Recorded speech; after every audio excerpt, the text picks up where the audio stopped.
notre économie. La Chambre de commerce de Dakar, comme vous venez de le dire, créée en 1888, est sans conteste un pan de notre glorieuse histoire. Interface privilégiée entre les pouvoirs publics et le secteur privé, votre institution joue un rôle pivot dans l'économie du Sénégal. La Chambre de commerce et d'industrie de Dakar représente l'ensemble des opérateurs économiques et défend les intérêts généraux des entreprises industrielles, commerciales et agricoles. Monsieur le Président, votre institution est un établissement public à caractère professionnel, tandis que le nôtre, l'Office national de formation professionnelle, est un établissement public à caractère industriel et commercial. Tout cela pour dire que nous exécutons des missions de service public. Ainsi, alors, si nous décidons de mutualiser nos efforts, nous sommes donc fondés à dire, sans risque de nous tromper, que le pari est exaltant. Pour la lancinante question de la formation professionnelle, l'habilité des jeunes et des femmes. Un certain nombre d'axes de coopération identifiés dans notre convention qui portent notamment sur l'accompagnement post-formation à travers la mise à disposition d'une liste d'entreprises répertoriées à la Chambre de commerce et d'industrie pour des stages pratiques au profil des centaines d'apprenants.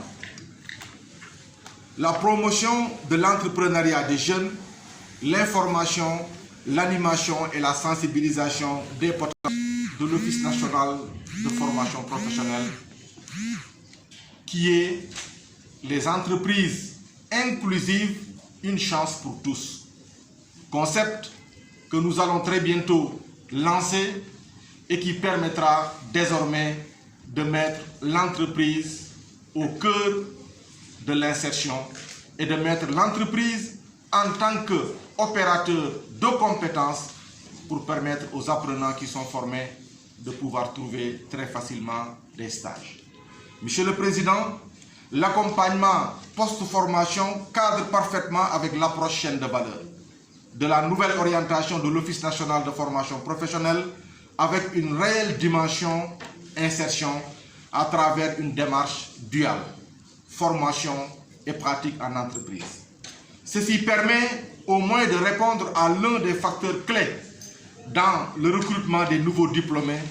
Il s'agit de l'exigence de l'expérience professionnelle.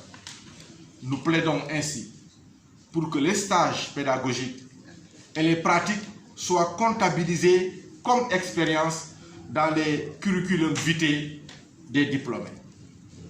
Concernant la promotion de l'entrepreneuriat des jeunes ainsi que l'information, l'animation et la sensibilisation des potentiels bénéficiaires ciblés par la Chambre de commerce et d'industrie de Dakar, ces deux volets sont plus qu'importants et surtout au niveau des bénéficiaires de nos formations classiques où la question de création d'entreprises revient sans cesse.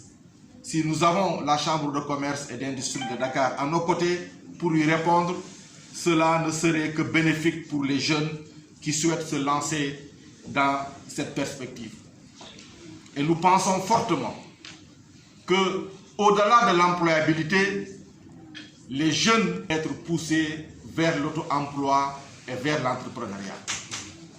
Ces jeunes que nous allons former sur des métiers spécifiques doivent pouvoir se regrouper, créer des entreprises, créer des groupements pour aller recueillir les financements qui sont mis en place par l'État pour le développement du Sénégal. La territorialisation en est un exemple parfait. Nos communes, sans cesse, construisent des édifices, sans cesse ont besoin de main-d'œuvre qualifiée. Et ces jeunes qui sont dans ces localités doivent être formés, mais nous devons aussi les encadrer pour les maintenir dans ces localités pour permettre leur développement. Nous comptons aussi sur cette convention afin de qualifier à travers la valorisation des acquis de l'expérience tous les membres des organisations d'artisans de la Chambre de commerce et d'industrie de Dakar. Comme vous le savez tous, nous avons des entreprises, nous avons des agents, nous avons des employés qui sont très qualifiés. Mais pour la plupart du temps, ils n'ont pas un parchemin entre leurs mains qui leur permet de réclamer ou de confirmer leur expérience. Et cette validation des acquis de l'expérience va nous permettre aujourd'hui à ce maçon qui est à Fongolémi, qui a 20 ans d'expérience, d'avoir un diplôme, un titre qui lui permet de dire que je suis compétent, j'ai le diplôme qui permet de le prouver. Et ceci, nous allons le faire à travers la validation des acquis de l'expérience.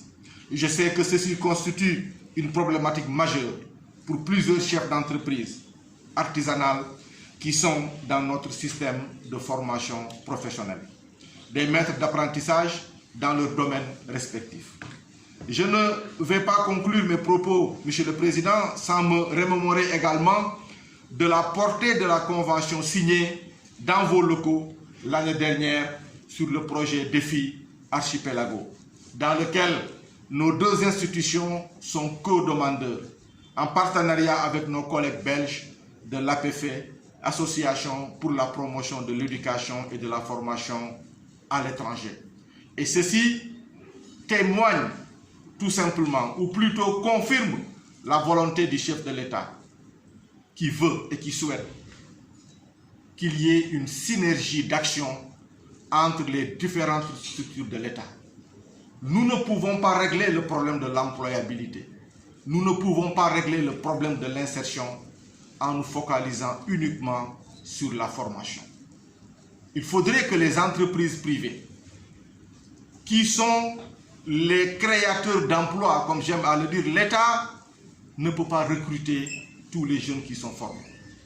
Mais il nous faut une entreprise privée, des entreprises privées fortes qui pourront absorber ces demandes d'emploi. Mais pour cela, il faudrait qu'il y ait des synergies d'action. Et je pense que ce que nous allons faire aujourd'hui en est un parfait exemple. Et je finirai par féliciter les équipes techniques de la Chambre de commerce et de l'ONFP qui ont travaillé pour mettre en place ce partenariat. Mais je les invite et les incite également à continuer pour que la mise en œuvre soit une réalité après la signature que nous allons faire tout à l'heure. Je vous remercie.